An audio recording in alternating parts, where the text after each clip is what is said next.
जत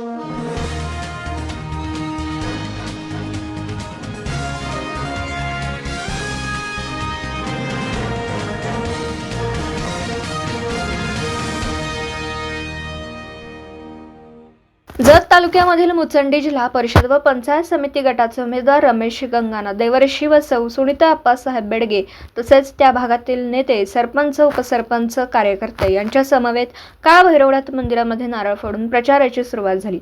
त्यावेळी बोलताना ज्येष्ठ वकील M.K. पुजारी म्हणाले की सर्वजण मिळून ताकद लावून आपल्या मुचंडी गटातील उमेदवार विजयी करू। जिल्हा परिषद उमेदवार रमेश देवर्षी म्हणाले की मला उमेदवारी दिल्याने मुचंडी गटामधील सर्व विकास कामे माननीय आमदार गोपचंद पडळकर साहेब यांच्या माध्यमातून पूर्ण करेन, त्यामुळे मला मतदान करून विजयी करा। त्यावेळी नेते राजाराम चमकेरी, सरपंच मल्लवा सिद्धप्पा हेळवी, राजू डिस्कळ तसेच भाजप पक्षाचे सर्व प्रमुख पदाधिकारी उपस्थित होते।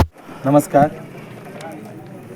आज कोळगेरी गावातील भैरवनाथ मंदिरामध्ये तुम्ही भारतीय जनता पार्टीचे जिल्हा परिषद गटाचे व पंचायत समिती गणाचे म्हणजे जिल्हा परिषद गटासाठी मी रमेश देवर्षी व मुचंडी जिल्हा पंचायत समिती गणासाठी सौ सुनीता अप्पासाहेब बेडगे व पंचायत समिती गणासाठी वीणा रमेश बेरादार यांच्या निवडणुकीच्या प्रचार शुभारंभ आज कोळगेरी येथून भैरवनाथ मंदिरापासून चालू होत आहे।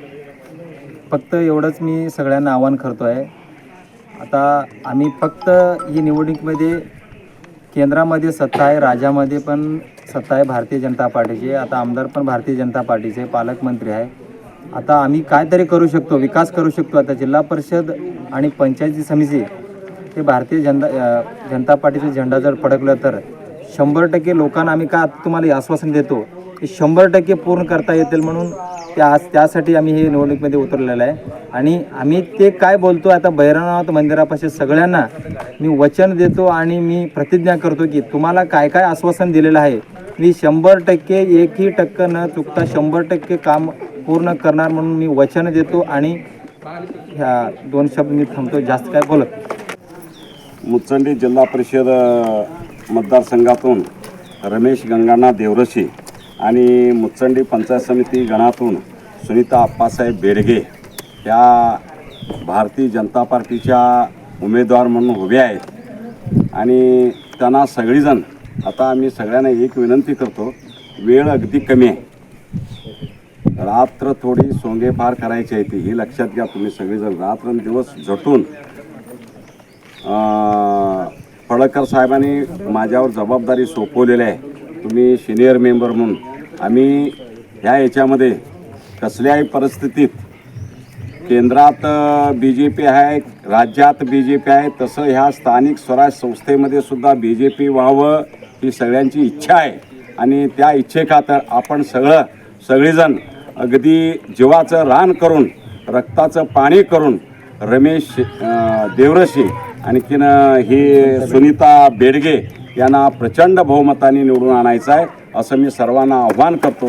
तुम्हाला कुठं अडचण आलं तर मी आहे शेवटी, तरीसुद्धा सगळ्यांनी प्रयत्न करून कसल्याही परिस्थितीत निवडून आणायचं आहे। आणि या भैरवनाथाच्या ह्याच्यामध्ये म्हणजे पोळीमध्ये आम्ही सगळीजण या ठिकाणी प्रतिज्ञा करायची आहे की आम्ही कुठेही कमी पडणार नाही आणि ह्या दोन्ही उमेदवारांना अगदी प्रचंड मतानं निवडून आणावं असं मी सगळ्यांना आव्हान करतो। आणि त्यासाठी सगळ्यांनी राबावं, जीवाचं काबाड कष्ट करावं, काबाड कष्ट करून रात्रंदिवस ह्या दोन्ही उमेदवारासाठी झटून यांना प्रचंड बहुमताने निवडून आणावं असं तुम्हा कार्यकर्त्यांना मी सगळ्यांना आव्हान करतो। आणि मी तर रात्रंदिवस आता मतमोजणी होऊस तोपर्यंत ह्या दोन्ही उमेदवाराबरोबर आहेच, कारण ही जनता पार्टी ही अशी आहे आत्तापर्यंत। आता मी काय जास्ती इथं या ठिकाणी बोलत नाही, आपण कार्यकर्तेच आहोत। मी कुठंतरी मोठी सभा लागल्यावर त्याचं सगळं उहापोह करेन